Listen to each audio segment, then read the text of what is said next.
अध्याय 94 mind space. एक जासूस।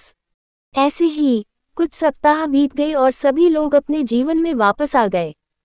इस घटना को भी मोटे तौर पर गोल कर दिया गया क्योंकि कोई भी इसका कारण नहीं ढूंढ पाया।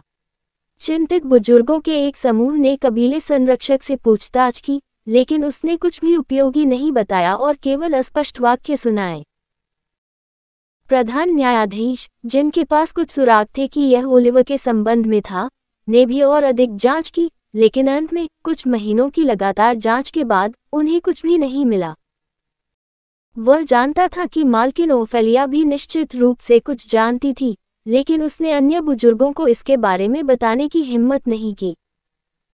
उसे ये भी नहीं पता होगा कि अगले दिन उसकी मृत्यु कैसे हुई। मालकिन ओफेलिया ने अपने निजी मामलों को निजी रखा। किसी को भी उसके बारे में और उसके द्वारा की गई किसी भी कार्रवाई के बारे में बात करने की अनुमति नहीं थी जब तक कि उसकी ओर से व्यक्तिगत रूप से अनुमति न दी गई हो। वह केवल अपनी निराशा पी सकता था और चुपचाप ओलिवर को देख सकता था। उसने उसके बहुत करीब जाने की भी हिम्मत नहीं की। कबीले का संरक्षक उसके साथ था और वह उसे नाराज नहीं करना चाहता था।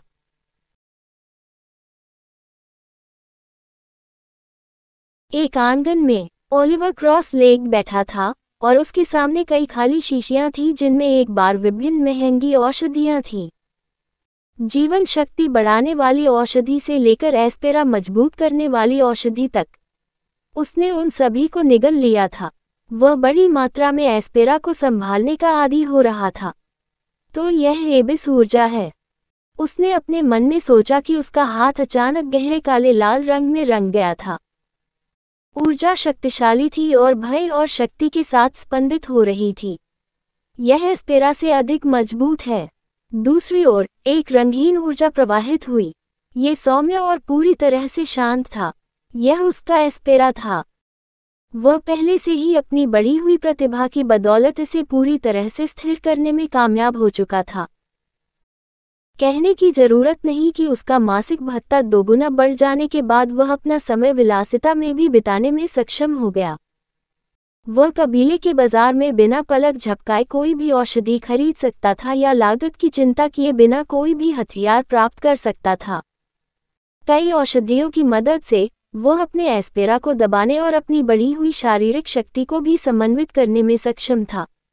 उसका शरीर भी अब ऊर्जा से भरपूर हो गया था। उन्होंने अपने अब बेहतर हो चुके शरीर विश्लेषण को देखा। नाम ओलिवर मिस्टिक। जाति मानव। स्थिति रैंक 1। ताकत स्तर 5। Aspera level 4। एबिस energy level 3। करिश्मा स्तर 3। भाग्य स्तर 4। कुछ हफ्तों में वह उस अज्ञात ज्ञान को सुलझा रहा था जो उसे प्राप्त हुआ था जब उसका शरीर एबिस सर्किट बन गया था। वह अपने दिमाग में 2 क्लस्टर बनाने में कामयाब रहा था, एक जिसके बारे में उसे कुछ जानकारी थी और दूसरे क्लस्टर में वह ज्ञान था जो उसके वर्तमान स्तर के लिए भी समझने के लिए बहुत जटिल था। ऐसा लग रहा था कि वह अब रसातल का प्राणी बन गया है, इस प्रकार किसी भी प्रकार की दिव्यताओं के खिलाफ प्रतिरोध प्राप्त कर रहा है। वे मुस्करा उठे। हालांकि इसका मतलब ये था कि वह कभी भी दिव्य ऊर्जा तक नहीं पहुंच पाएगा। यह अच्छा था क्योंकि उसके पास एबिस ऊर्जा थी जिसे प्राप्त करना बहुत कठिन था। उसने अपनी आंखें बंद कर ली और अगले ही पल उसने आंखें खोली। वह एक काली जगह में था। यहाँ सब कुछ पूरी तरह से काला था। यह उसके दिमाग की जगह थी। एबिस का सर्किट बनने के बाद वह कुछ तक पहुंचने में सक्षम था। उसने खुद को नीचे देखा और उसका पूरा शरीर सफेद हो गया था। पूरे अंधेरे स्थान में वह अकेला ही सबसे सफेद चीज था। उसका पूरा शरीर रूपहीन हो गया था और वह सफेद रंग के अलावा किसी प्राणी की तरह दिखता था। कोई चेहरा नहीं, कुछ नहीं। सिर से पांव तक सब कुछ आकृतिहीन और शुद्ध सफेद था। जगह काफी बड़ी और चौड़ी थी। यह अज्ञात था कि यह कहाँ समाप्त हुआ, लेकिन वह समझ सकता था कि यह सीमित था। उसने जो ज्ञान अर्जित किया था उससे वह जानता था कि जैसे जैसे वह मजबूत होता जाएगा उसका भी उसी तरह विस्तार होना चाहिए। एबिस ऊर्जा की मात्रा कम थी, लेकिन फिर भी यह काफी शक्तिशाली थी। उसकी नज़र कुछ हथियारों पर पड़ने से पहले काली जगह में घूम गई, जो इधर उधर पड़े हुए थे।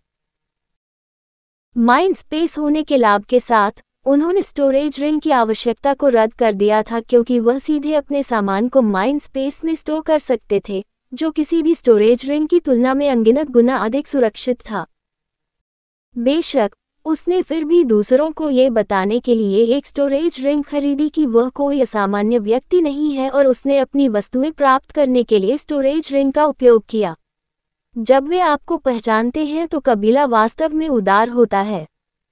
उसने धीरे से अपनी उंगली पर अंगूठी को छूते हुए सोचा।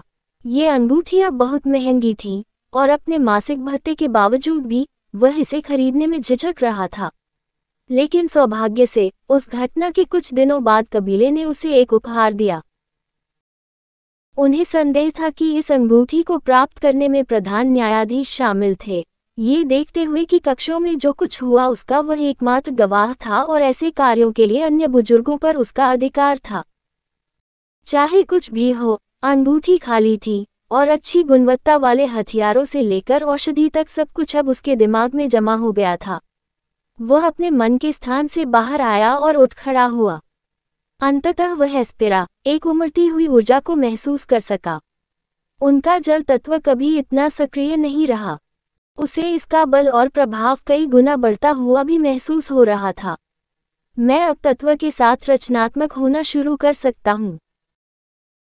पहले एक छोटे से पानी के गोले के अलावा किसी अन्य चीज के लिए जल तत्व का उपयोग करना उसके लिए काफी कठिन था, लेकिन अब चीजें पहले जैसी नहीं थी।